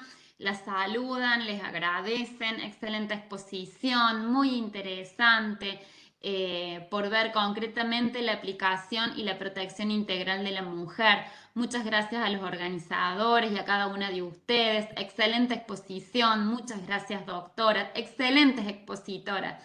La réplica que se puede realizar de estas prácticas son muy interesantes. Aplausos, excelente exposición. Muchas gracias, me encantó. Muchas gracias, nos dice Cristian. A ver, muy buena exposición. Muchas felicitaciones por todo el esfuerzo que han hecho. Sí, sobre todo hay que destacar la generosidad de las chicas que humildemente nos mostraron el trabajo y que estos son horas y horas y horas de trabajo y que ellas lo trataron de resumir, como vos dijiste, Marce, impecable. Así que, bueno, también es una forma de invitar a todos los que quieran participar de estos espacios que son para compartir experiencias y que nos enriquecen a todos, ¿no? Así que eso es lo importante de esto. Y bueno, muchas gracias a la doctora Fabiana que nos permite hacer algunas cositas de innovación, que estaría bueno que todos se sumen porque así vamos modernizando un poco más estos encuentros y sean más amenos. Marce, no sé si te queda algo más. A las chicas, muchas gracias. Siguen Y bueno, agradeciendo, invitarnos por el próximo siguen saludando. 25. Feliz Día de la Patria para mañana. Felicitación, feliz día para todas, para todos, que realmente sea un momento para poder repensar en cuáles son las secuencias de sentido en las que pensamos cuando volvemos a pensar esos momentos. Siendo que lo que en definitiva estamos conmemorando es un evento a partir del cual hay una búsqueda por la emancipación. ¿Cuántas libertades pendientes nos quedan? ¿Sí? Desde aquel momento hasta este, bueno, esperen la publicación que vamos a hacer mañana en la página en relación con el 25 de mayo. Lo que busca hacer es justamente, muy brevemente, como se hace en las redes sociales, pero una reflexión sobre esto, sobre las continuidades de sentidos de las gestas emancipatorias, cuáles son, bueno, cómo seguimos pensando nuestro hoy desde aquel 1810, a través obviamente del aporte de las mujeres, que es lo que tratamos de rescatar. Así que no sé si alguien más quiere hacer algún saludo, algún comentario. Yo felicitarlas, hermoso trabajo, excelente. Visibilizar el trabajo de cada una de ustedes resulta extraordinario. Invitar a los hombres, porque hoy han sido un panel toda de mujeres y necesitamos incluir más hombres también. Acá veo con cámara abierta solamente a Pío Quirós. Entonces, invitar a hacer extensivo esto, que seamos cada vez más, porque se genera un hermoso grupo de trabajo y que, como decía, siempre nos enriquecemos mutuamente entre saberes y experiencias de cada una, de cada uno, siempre buscando el mejor servicio de justicia, por supuesto. Así que muchas felicitaciones. Perdón, ¿puedo intervenir? Ya Sí, que ya ahí hay está. hombres. sí, por favor, gracias. Bueno, la felicito a la doctora Alba Lagoria, a Selina Bien, que Sánchez, prendan a máquinas. Alicia Pastorelli. Realmente nos dejaron bien parados de la circunscripción por todo lo que estudiaron, ¿no? Pero yo también quiero hacer mi aporte porque tengo un auto interlocutorio del artículo 20 del procedimiento penal, ¿sí? Se imaginan lo que puede llegar a ser, que es una investigación sumaria jurisdiccional de un funcionario que está denunciado por una mujer. Ese auto interlocutorio, bueno, fue archivado porque no alcanzó el mérito para provocar un juzgamiento que exige el artículo 20, ¿no? Y sería bueno que en algún momento yo explique, cuando se pueda, ¿no?, por qué he llegado a esta situación y por qué he desechado esa denuncia de esta mujer frente a este funcionario. Ahí analizo que en base a indicios que se presentan, que, bueno, la señora esta no tenía los fundamentos como para, o no se pudo probar los hechos que ella denunciaba. Creo que la cuestión esta de género tiene que ser un análisis holístico, es decir, ver al fenómeno como un todo, en donde tanto el hombre como la mujer tienen sus idas y vueltas, en donde muchas veces, justamente por la defensa que hoy se hace hacia la mujer con las cargas dinámicas y con la carga de la prueba y todo lo demás, muchas veces eso no llega a alcanzar para demostrar su razón. Es lo que me tocó a mí, por eso, bueno, en la medida que ustedes pueda aceptar este lugar, podría Lo ofrecer invitamos esa explicación, ¿no? Lo invitamos a lo que han ido construyendo la doctora también, que es el primer paso, que es la remisión de sus resoluciones, de su resolución, y bueno, a partir de ahí, por supuesto, o sea, el espacio está para que podamos pensar las prácticas entre todas y todos. De hecho, Sí, que muchísimas puede ser gracias. apelado, todavía no está firme, Ah, bueno, pero es entonces un sí, vamos a esperar. razonamiento. Sí, podemos esperar, ¿no? Bueno, muchas Tenemos gracias y Sí, las pero felicito a Hay, todas por esta excelente jornada. muchas gracias, Doc. Marcela, perdón que interrumpa. Sí. Hay una consulta que dice tercera circunscripción del Poder Judicial, que pregunta, no sé, para la moderadora. Excelente. Respecto al carácter de las conversaciones de WhatsApp que realizó la segunda expositora, quiero saber cómo es que se las incorpora al expediente, tal vez remitiendo el correo electrónico oficial y no la captura por el carácter del valor probatorio. Bueno, gracias. Se Mejor me se las escapó. paso. Buenas tardes, yo soy la doctora Villagra, soy de la tercera circunscripción, soy Marina, y yo realicé esa pregunta cuando la doctora Pastorelli habló del valor probatorio de las conversaciones de WhatsApp, le dio un valor diferente a la conversación propiamente dicha y a las capturas de pantalla. Y eso es lo que quería saber, cómo es que se las incorporaba en el expediente.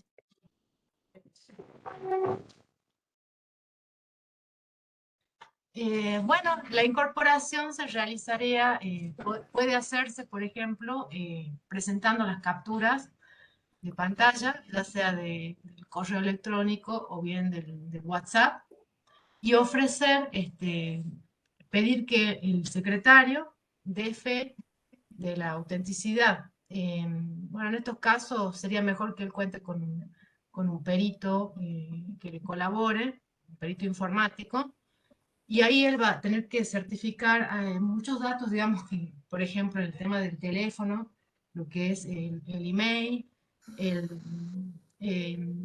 los números de teléfono, y ver las conversaciones de WhatsApp teniendo a la vista las capturas. Pero, como decíamos, tiene un valor indiciario porque a pesar de que se haga todo este trámite, podría suceder también que dentro de la conversación de WhatsApp o del correo electrónico se hayan suprimido algunas partes, digamos, para inducir al juez a una irreal situación, digamos, que no es... Entiendo yo que es como se completo. trata de un documento digital, disculpe, entiendo que como se trata de un documento digital, tiene que ser acompañado en forma original y eso va a ser peritado. El perito determinará, ¿verdad?, si es que hubo una adulteración en la comunicación o no. Cuando nosotros tenemos que peritar, por ejemplo, un celular, y poder analizar las comunicaciones de WhatsApp o correos electrónicos que hay, enviamos a los peritos de la Corte o de la Justicia Federal y ellos se expiden sobre la autenticidad del documento electrónico.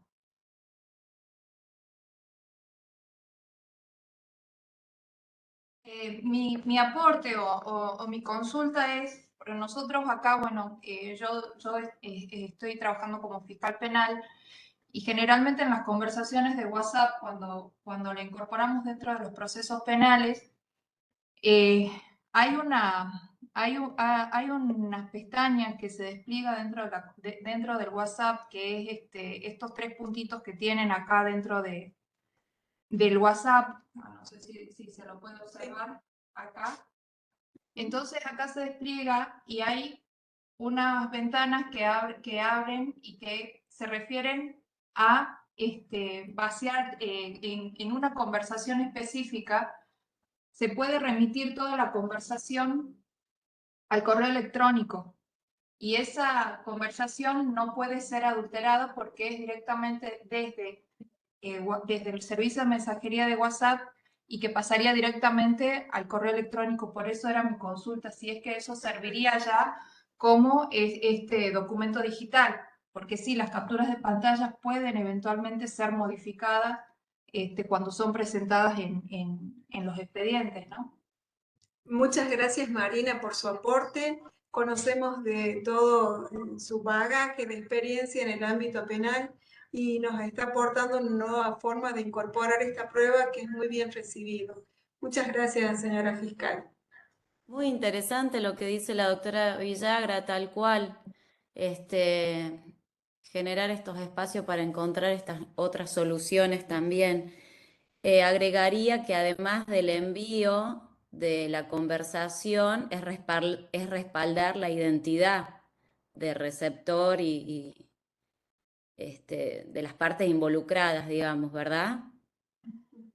Para establecer la certeza de denunciante y denunciada, demandante, demandado.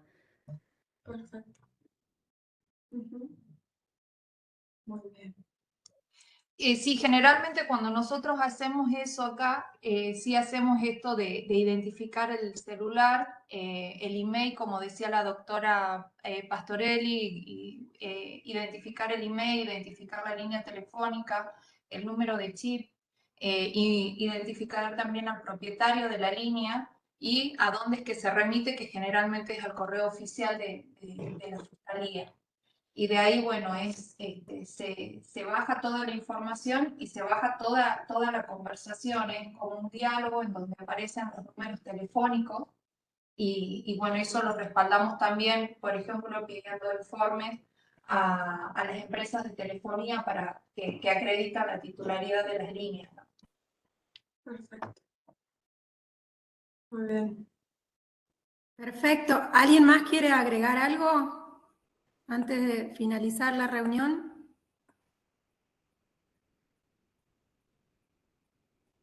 ¿Qué decís, Marce? Hemos quedado mudas. Sí. Nos hemos quedado pensando en cómo evoluciona. Ese Yo es me un acuerdo buen cuando tema hacíamos para seguir desarrollando. actas de Porque visualización. sí, exactamente, es un Yo me tema estaba acordando que va avanzando Uno se descuida unos meses y ya se hace de otra forma. Se supera, exactamente. Por eso siempre hay que estar actualizado con todo ese tema. Yo sé que los escribanos tienen cierta forma y ciertos pasos, protocolos para llevar a cabo esta tarea de identificación del email, de dónde salió, chequean el horario, bueno, es una serie de protocolos que tienen que ir cumpliendo para certificar una cuestión. De ahí a cómo lo vas a usar como pruebas o otro tema. Por lo general, como decían las chicas, es un material indiciario, porque siempre tiene que estar apoyado en un respaldo que haga presumiblemente cierto lo que nosotros queremos demostrar con ese print de pantalla o ese WhatsApp. Así que, bueno, hay que ser celosos con ese tema. De igual modo, bueno, en el ámbito penal, durante la investigación son indicios todavía, porque no estamos en el momento del juicio propiamente dicho. Entonces sí, o sea, coincidiría también con la categoría procesal que le corresponde tanto en el civil como en el penal, y después ya en juicio se verá. Perfecto. Bueno, Marce. Eliana Gómez quiere hacer una pregunta, dice, quiero comentar algo.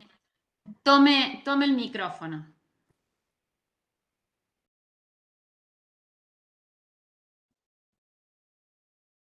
Eliana Gómez, ¿estará todavía? Bueno, voy leyendo otro, de Soledad. Ahora sí empezaron a... Supongo que las capturas son a modo de ilustrar, pero la prueba debe ser analizada directamente desde el dispositivo a través de la visualización de la misma en orden de los comentarios que estábamos realizando. Lourdes agrega, se puede verificar la no adulteración con un hash de... y se le cortó el texto. Generando un hash, dice. Eliana Gómez, yo quiero hacer, bueno, Eliana, cuando puedas, si tenés alguna dificultad, solamente toma la palabra y nosotros dejamos. No sé qué pasó con mi cámara, ¿me escuchan? Sí, te escuchamos, oímos. Eli.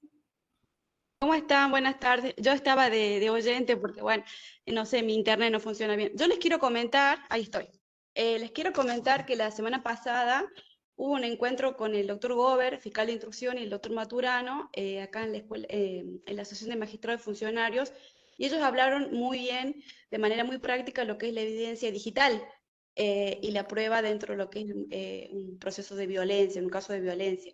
Y ahí hablaron y explicaron, en el caso de que, por ejemplo, se secuestraran los teléfonos celulares de la persona denunciada del agresor, que no hay información que se pierde, obviamente que lo hablaron con tecnicismo, que por ahí nosotros los abogados, o yo por lo menos no lo manejo bien, que no se pierda la información de un teléfono por más que los chats hayan sido borrados o eliminados, o con el ánimo de no figurar como prueba, ¿no?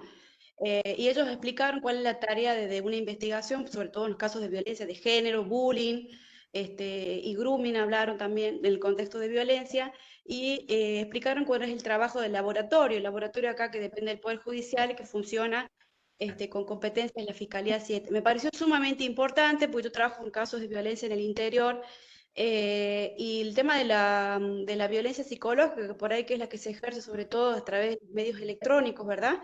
Los dispositivos, los teléfonos, el chat, el WhatsApp.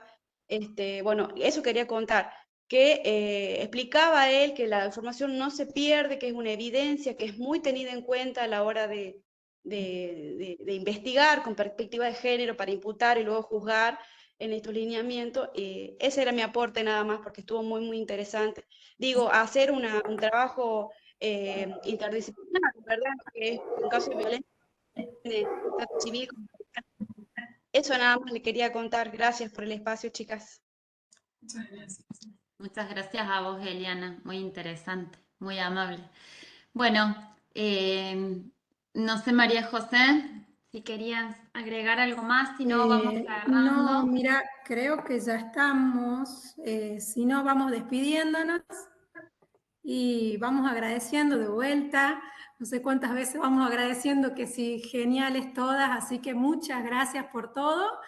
Marcela, una genia, es el espíritu de todas nosotras, gracias a la doctora Fabiana Gómez, que siempre está acompañándonos también. Como siempre digo, en estas charlas somos una pequeña familia, que trabajamos con el corazón. Esto hacemos y creemos que vamos a poder cambiar algo, así que en ese rumbo vamos. Así que bueno, un abrazo a todas y espero que nos encontremos pronto en un nuevo espacio para compartir experiencias.